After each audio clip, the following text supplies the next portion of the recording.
Hello student, welcome back to my new video. अगर आप लोग क्लास 9th के छात्र हैं तो यह वीडियो आपके लिए काफी महत्वपूर्ण होने वाला है।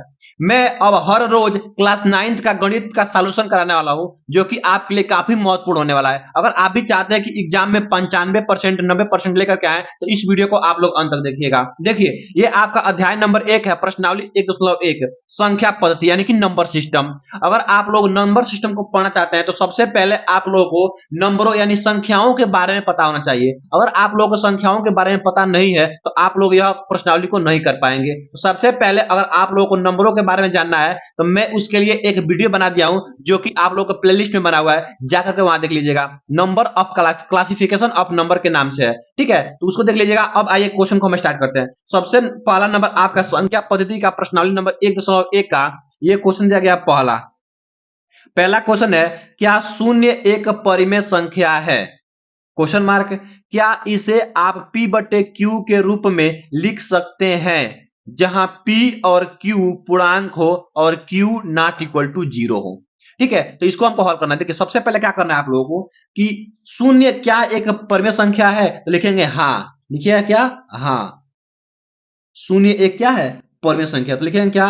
हाँ, शून्य एक परिमेय संख्या है। शून्य एक परिमेय संख्या है। शून्य क्या है? परिमेय संख्या है। तो ये हो गया आपका पहला का आंसर। अब आगे लिखना है आपको कि इसे इसे हम P बटे Q के P बटे Q के रूप में लिख सकते हैं। रूप में लिख सकते हैं। रूप में लिख सकते हैं। लिख सकते हैं। ठीक है, क्योंकि जीरो क्या है? जीरो यानी कि शून्य एक परिमेय संख्या है, तो इसको हम P बटे Q के रूप में लिख सकते हैं। जैसे जैसे देख लीजिए आप। जैसे जैसे देखिए, 0/2 लिख सकते हैं, बिल्कुल लिख सकते हैं। 0/3 लिख सकते हैं, बिल्कुल लिख सकते हैं। 0/6 लिख सकते हैं, बिल्कुल लिख सकते हैं। ठीक है, इत्यादि। क्या लिखेंगे? इत्यादि। अब देखिएगा, यहां पे जो आपका Q है वह नॉट इक्वल टू क्या है? 0, यानी कि Q क्या है? 0 नहीं है। तो यहां लिखेंगे हम लोग कि जहां जहां P और P और Q। P और Q देखिए, ये आपका P है और Q है। P है, Q है, P है और Q है। P और Q क्या है? एक पूर्णांक है। क्या है? एक पूर्णांक है। लिखेंगे क्या? एक पूर्णांक है। एक पूर्णांक एक पूर्णांक है। एक पूर्णांक है। और Q नॉट इक्वल टू क्या है? 0 है। Q नॉट इक्वल टू क्या है? 0 है। तो पहला प्रश्न का आप लोग उत्तर ऐसे दीजिएगा। ठीक है, तो ये प्रश्न आपका पहला हो गया। अब देखिए क्वेश्चन नंबर दूसरा, यानी कि संख्या पद्धति का प्रश्नावली 1.1 का क्वेश्चन नंबर दूसरा देखिएगा। ये क्वेश्चन नंबर दूसरा कह रहा है आपका, देख लीजिए, कह रहा है कि 3 और 4 के बीच में 6 परिमेय संख्या ज्ञात कीजिए। देखिए, सबसे पहले किसी भी संख्या के बीच में आपको अगर परिमेय संख्या निकालने के लिए कहेगा ना, तो देखेंगे कि कितना बोल रहा है। कितना बोल रहा है? 6 परिमेय संख्या। इनके बीच में हमको 6 परिमेय संख्या निकालना है। देखिए कैसे हल करेंगे। दो तरीके से इसको हम हल कर सकते हैं। देखिएगा आप लोग, सबसे पहले क्या करना है आप लोग क्या करना है कि हमको 6 परिमेय संख्या लिखेंगे आप लोग कि 6 परिमेय संख्या 6 परिमेय संख्या ज्ञात करने के लिए संख्या 6 परिमेय संख्या ज्ञात करने के लिए ज्ञात करने के लिए ज्ञात करने के लिए ज्ञात करने के लिए हर को, जो आपका देखिएगा अभी हम करते हैं, जैसे हर को क्या करेंगे? 6 दिया गया तो 6 आप प्लस 1 कर देंगे। 6 प्लस 1 यानी कि 7। क्या कर देंगे? 7 होना चाहिए। 7 होना चाहिए। यानी कि कहने का मतलब ये है ना कि अगर आपको जितना निकालना है, आपको अगर 5 परिमेय संख्या निकालना है तो उसमें 1 जोड़ देना है। अगर 6 निकालना है तो 1 जोड़ देना है। 7 करना है, जितना निकालना है उससे 1 अधिक का करना है, उसमें ऐड कर देना है। तो ये 7 हो गया। अब देखिए क्या करेंगे। अब जो आपका 3 और 4 दिया गया है ना, लिखेंगे यहां 3 और 4। 3 और यहां लिखते हैं और 4 और 4। क्या करेंगे 3 और 4 में ऊपर नीचे 7 से गुणा और भाग कर देंगे। चलिए कर देते हैं। तो 3 से क्या करेंगे ऊपर में 7 से, तो नीचे में भी 7 से और कर देंगे। और ये आपका क्या है 4, तो 4 में भी ऊपर से भी 7 में और नीचे से 7 में ऊपर नीचे गुणा और भाग कर देंगे। हो गया। अब इसको हम लोग गुणा कर लेंगे। देखिए जब हम लोग गुणा करेंगे तो क्या हो जाएगा आपका ये 7 त्रिका 21 बटे ये हो जाएगा 7 और 7 चौको ये आपका 28 बटे हो जाएगा 7। ये हो गया। अब देखिएगा, अब जो आपको इसके बीच में जितना देखिए 21 ये आपका इसके बीच में क्या आएगा देख लीजिए। इसके बीच में लिखेंगे कि आपका 21 के बाद से क्या आएगा 22 भी आएगा, आपका 23 भी आएगा, 24 भी आएगा, 25 भी आएगा, 26 भी आएगा और 27 भी आएगा। तो क्या करेंगे सब में हम बटा लगा देंगे। तो 21 तो पहले से दिया गया है, तो 21 बटे 7 तो ये रहेगा ही रहेगा और यहाँ आपका 28 बटे 7 रहेगा ही रहेगा। और इसके बीच में देखिए 1 2 3 4 5 6, ये 6 आपका, तो नीचे 7 दिया गया तो यहाँ भी 7 लगा देंगे, यहाँ भी 7 लगा देंगे, यहाँ भी 7 और यहाँ भी 7 लगा देंगे, यहाँ भी 7 लगा देंगे और यहाँ भी 7 लगा देंगे। तो यही आपका 1 2 3 4 5 6 क्या हो गया ये 3/7, 3 इसको काट देंगे तो आपको हो जाएगा ये 3 और इसको काट देंगे तो हो जाएगा 4, यानी 4 और 3 के बीच में ये आपका परिमेय संख्या हो जाएगा। तो लिखेंगे क्या 3 और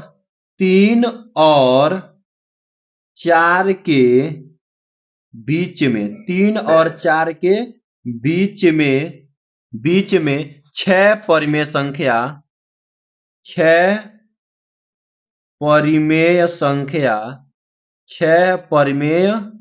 संख्या जो है लिख लीजिए 22/7, 23/7, 24/7, 25/7, 26/7 और आपका 27/7। यही आपका क्या हो जाएगा आंसर हो जाएगा।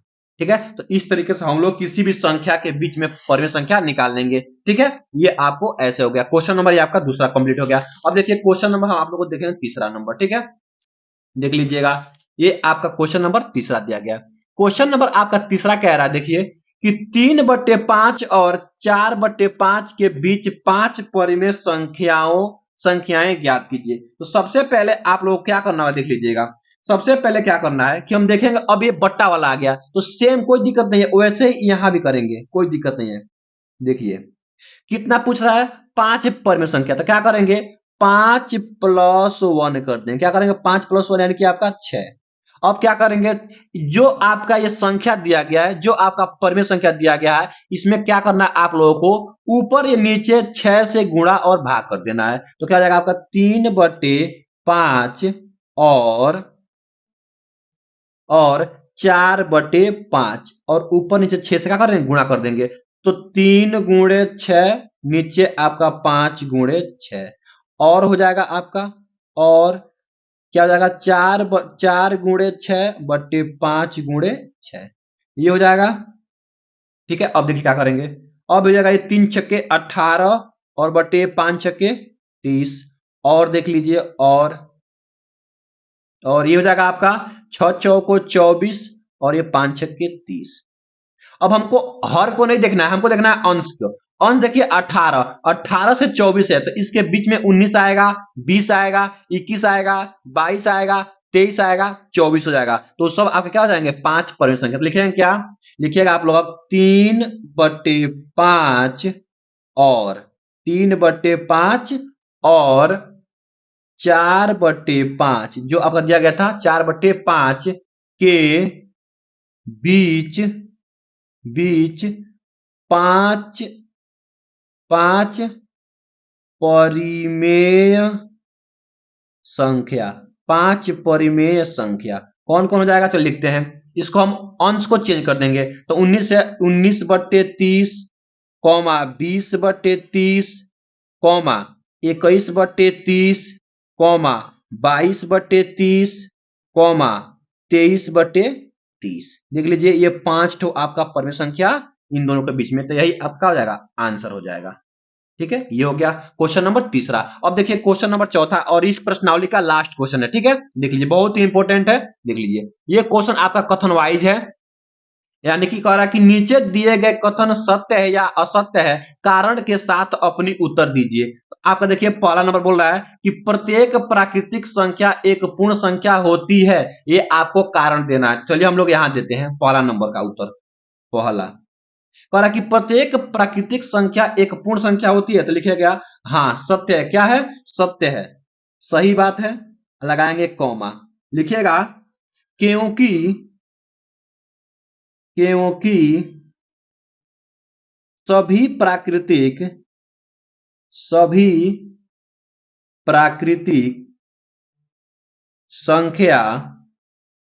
सभी प्राकृतिक संख्या संख्याओं लिख लीजिए, और संख्याओं और जीरो के जीरो के संग्रह से पूर्ण संख्या बनती है। से पूर्ण संख्याएं बनती है।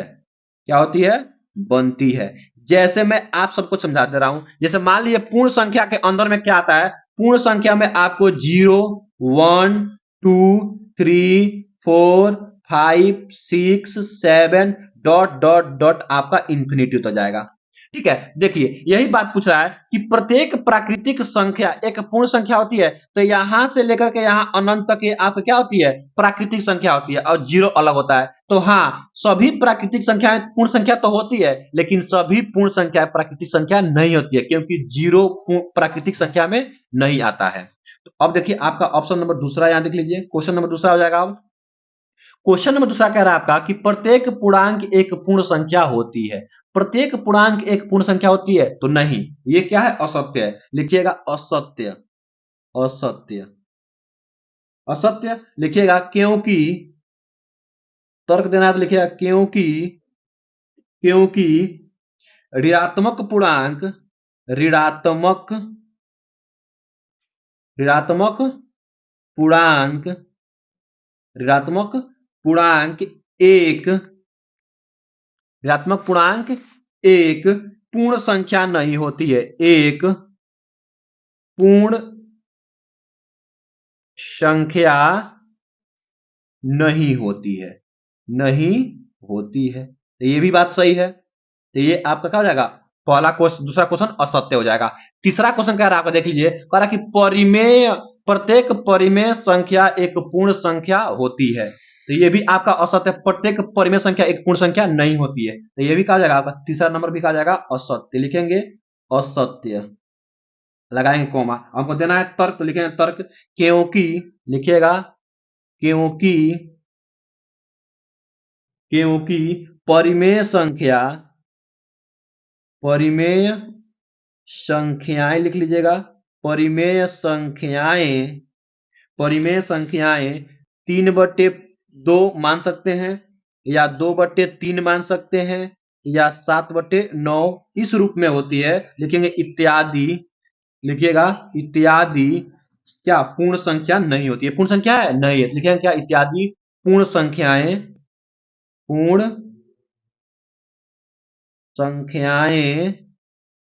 नहीं होती है, नहीं होती है। तो इस तरीके से आप लोग इसको तर्क देकर के लिख सकते हैं। तो ये आपका प्रश्नावली 1.1 यानी कि संख्या पद्धति का प्रश्नावली 1.1 समाप्त हो गया। आई होप, मैं आशा करता हूं कि आप लोगों को यह वीडियो बहुत ही अच्छा लगा है। अगर वीडियो अच्छा लगा है तो वीडियो को लाइक कर दीजिए, और चैनल पर नए हैं तो चैनल को सब्सक्राइब कर लीजिए, ताकि इस तरीके से आप लोगों के लिए बहुत ही हेल्पफुल वीडियो आपको मिलता रहेगा। तब तक के लिए मिलते हैं अगले वीडियो में।